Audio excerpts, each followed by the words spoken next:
प्रदेश के अंदर 35,000 कोचिंगें संचालित होती है और इंदौर शहर में 5 से 6,000 कोचिंग संचालित होती है। और इन समस्त कोचिंगों में काम करने वाले शिक्षक, पढ़ाने वाले शिक्षक और काम करने वाले अन्य सब लोगों को मिलाए तो करीबन 5 लाख परिवार आश्रित हैं, मतलब उनका पालन पोषण कोचिंगों पर। कोचिंगें बंद होने के कारण उनके पालन पोषण में दिक्कतें हैं और शहरों में बच्चे ना आने के कारण छोटे बड़े जो मध्यम वर्गीय जो बच्चों पर आधारित व्यापार थे वो पूरी तरीके से ठप पड़े।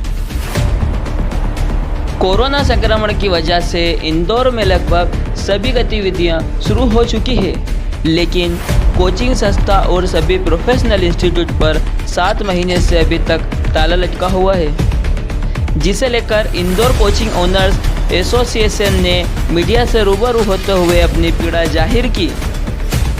इंदौर कोचिंग एसोसिएशन के अध्यक्ष ठाकुर रवि दागी ने बताया कि एमपी में करीब 35,000 और इंदौर में करीब 5,000 कोचिंग संस्थाएं बंद पड़ी है, जिससे 5 लाख परिवार बेरोजगारी की भेंट चढ़ चुके हैं।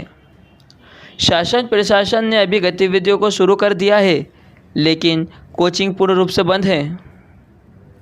कोचिंग एजुकेशन का अहम पार्ट है, इसलिए स्कूल कॉलेज की गाइडलाइन के मुताबिक इसे भी खोला जाए। रवि दागी ने बताया कि इंदौर में कोचिंग में लाखों बच्चे पढ़ने आते हैं, जिससे स्टेशनरी, बुक स्टोर, नाश्ता पॉइंट, भोजनालय, टिफ़िन सेंटर जैसे रोजगार चलते हैं, लेकिन कोचिंग बंद होने की वजह से ये भी बेरोजगार हो गए हैं। कोचिंगों पर मध्य प्रदेश के अंदर 35,000 कोचिंगें संचालित होती है और इंदौर शहर में 5 से 6,000 कोचिंग संचालित होती है। और इन समस्त कोचिंगों में काम करने वाले शिक्षक, पढ़ाने वाले शिक्षक और काम करने वाले अन्य सब लोगों को मिलाए तो करीबन 5 लाख परिवार आश्रित हैं, मतलब उनका पालन पोषण कोचिंगों पर आधारित है। कोचिंगें बंद होने के कारण उनके पालन पोषण में दिक्कतें हैं और शहरों में बच्चे ना आने के कारण छोटे बड़े जो मध्यम वर्गीय जो बच्चों पर आधारित व्यापार थे वो पूरी तरीके से ठप पड़े हैं। तो हम यही मांग कर रहे हैं कि जब शैक्षणिक संस्थाओं में अन्य लोगों को अनुमति प्रदान की कर दी गई है, शहर के अंदर अन्य व्यापारों को अनुमति प्रदान कर दी गई है, तो कृपया कोचिंगों के संचालन की भी गाइडलाइन के साथ में अनुमति प्रदान की जाए, क्योंकि आज इसकी भी बहुत ही ज़्यादा आवश्यकताएं हैं।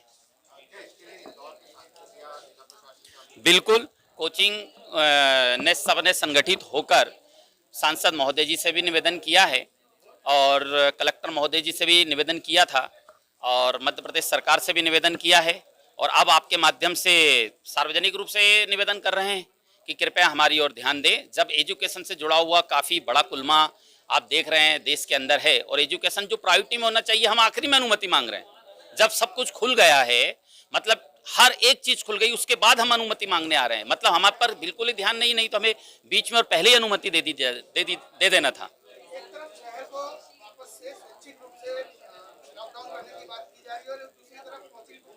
सर, जैसे कि मध्य प्रदेश सरकार ने स्कूलों के संचालन के लिए जारी की है गाइडलाइन, उसी प्रकार से हम कोचिंगों के लिए भी गाइडलाइन मांग रहे हैं। हम इसलिए मांग रहे हैं कि हमारी इच्छा तो है ही सरी, लेकिन हमारी कोचिंगों में आज इंदौर शहर में करीबन 7 से 8 लाख बच्चा पढ़ता था। आज वो बच्चे कोचिंग संचालकों को फोन लगाकर उनके पेरेंट्स ये कह रहे हैं कि हमारे बच्चों की एग्जाम आ रही है और आज 7 महीने हो गए हैं। अब 3 महीने 4 महीने बाद ये पूरा बच्चों के एजुकेशन के लिए 0 ईयर्स हो जाएगा, मतलब ये पूरी तरीके से शून्य घोषित हो जाएगा। तो ये 2 महीने 3 महीने में यदि हमने गाइड कर दिया उन्हें, तो कहीं ना कहीं उनके जो सपने हैं उनमें मदद मिल जाएगी और हम पूरी तरीके से हर गाइडलाइन बनाई हुई को पालन करेंगे। और हम भी गाइडलाइन अगर वो चाहें तो हम बैठकर उनके साथ बनाने को तैयार हैं, लेकिन बच्चों के एजुकेशन को शून्य ईयर घोषित करने से बचाने का एक प्रयास है हमारा। बिल्कुल, बच्चों की संख्या हमारी क्लास में कम करेंगे। जो क्लास में 40 बच्चे बैठते थे उनको आज हम भी समझ रहे हैं कि बच्चों की सुरक्षा के साथ में हमें, क्योंकि आज हम कोचिंग चलाते हुए हम नहीं चाहेंगे कि एक भी बच्चे की तबीयत खराब हो। अगर एक बच्चे की तबीयत खराब होगी तो बाकी कोचिंग भी बंद होंगी, इसलिए हमें बहुत ज्यादा ध्यान रखना पड़ेगा। हम रखेंगे उग्र आंदोलन पूरे मध्य प्रदेश की सब चीजों के साथ में पूरी। देखिए, मांग आज आपसे आपके माध्यम से मांगी है और मेरे हिसाब से मांग पूरी हो जाना चाहिए, क्योंकि हमने कोई भी ऐसी